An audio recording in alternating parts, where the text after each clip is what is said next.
ஒரு இடம் விடாம தோட்டம் இறக்குடா. 10 வருஷம் வெட்டிச்சு செதறணும்.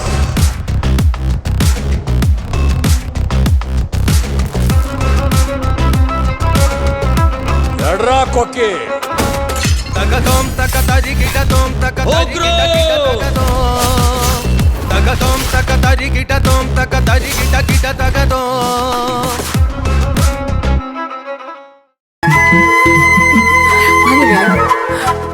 வாமா.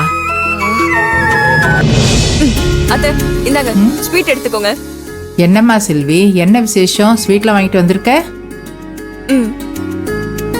அத்தை நாங்க ஒரு வாரமா கிடைக்கும்னு எதிர்பார்த்த ஒரு பெரிய கல்யாண ஆர்டர் கிடைச்சிருச்சு. அம்மாடி, ரொம்ப சந்தோஷமா. சந்தோஷம். நீங்க இந்த தொழில இன்னும் மேல மேல வளரணும்னு நான் அந்த ஆண்டவரை வேண்டிக்கிறேன். மாமா, அது பத்திலாம் ஒண்ணும் கவலையப்படாதீங்க. செல்வியும் வேலு மாப்பிளையும் இன்னும் கொஞ்ச நாள்ல பெரிய ஆள் ஆயிடுவாங்க. சும்மாவா அவ்வளவு ஃபேன்ஸ் இருக்கா உங்களுக்கு?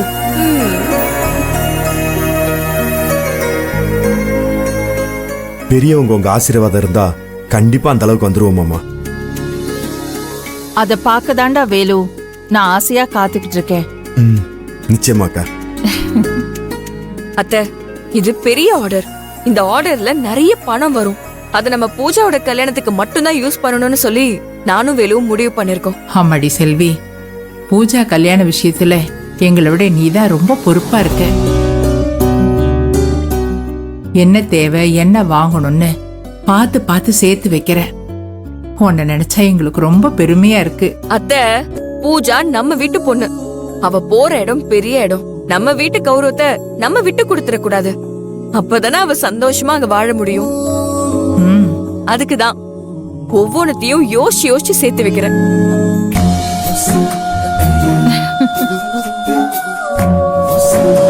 அவங்க நமக்கு முன்னாடி வீட்டுக்கு போய் ஏதாவது சொல்லிட்டாங்கன்னா என்ன கொன்னுடுவாங்க. சீக்கிரமா போவேணும். பூஜா, நீ கவலையே படாத, அதெல்லாம் அசால்ட்டா சமாளிச்சிடலாம்.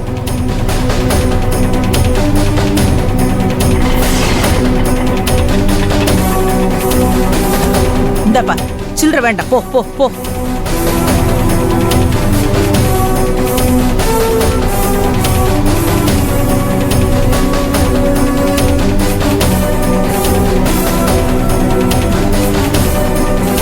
கற்பகம், கற்பகம். ஐயோ, எல்லாரும் இங்கதான் இருக்கீங்களா? ராஜேஸ்வரி, என்னாச்சு? எதுக்கு இப்படி திப்பு திப்புன்னு ஓடி வர? அப்படி என்ன தலை போற காரியம்? தலை போற காரியம்தான். நீங்க எல்லாரும் ஒன்னா இங்க நின்னு பேசிக்கிட்டு இருக்கீங்க. ஆனா அந்த பூஜாவும் இந்த செல்வியோட தம்பின்னு ஒருத்தன் இங்க வந்தானே, அந்த வினோத்தும் 2 பேருமா சேர்ந்துக்கிட்டு தெரு தெருவா ஊர் சுத்திக்கிட்டு இருக்காங்க.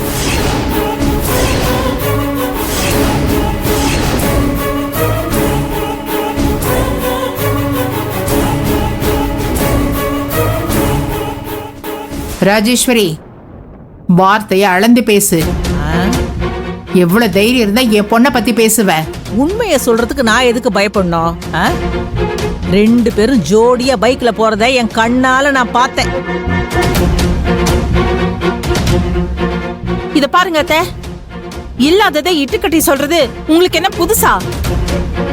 எப்படா என்ன பிரச்சனை பண்ணலான்னு காத்துட்டு இருக்கீங்களா?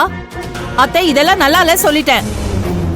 இந்த கல்யாணத்தை தடுத்து நிறுத்துறதுக்காக அம்மாவும் பொண்ணு பல வகையில ட்ரை பண்ணி முடியாததுனால இப்ப பூஜா மேல பழி போடுறீங்களா?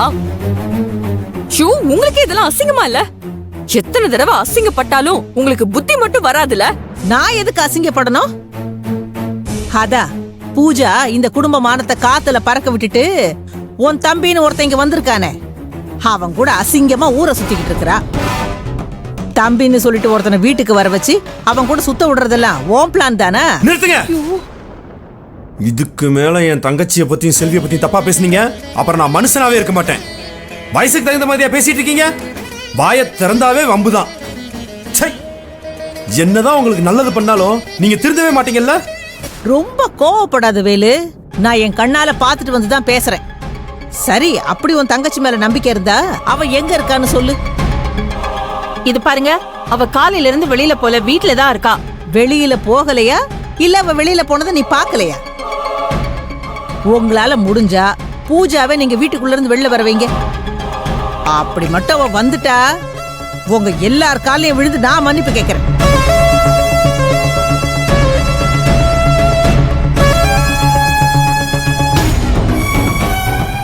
மன்னிப்பு கேட்கறதுன்னா உங்களுக்கு என்ன புதுசா? அதான் உங்களுக்கு கை வந்த கலையாச்சு. இங்க பாரு ராஜேஸ்வரி, உனக்கு எங்க மேல மன வருத்தம் இருக்கலாம், அதுக்காக எங்க பொண்ணை பத்தி எல்லாம் தப்பா பேசாத. அவ சுத்த தங்கம். அவ மேல பழி போடுறதுக்கு எனக்கு என்ன ஆசையா? நான் தான் சொல்றேன்ல, உங்க சுத்த தங்கத்தை வீட்டுக்குள்ள இருந்து வரவைங்கள பாப்போம், அப்ப தெரியும் அது சுத்த தங்கமா இல்ல கவரிங்க.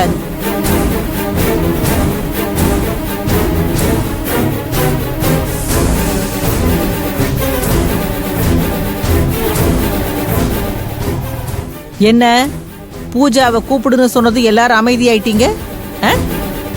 வர சொல்லுங்க.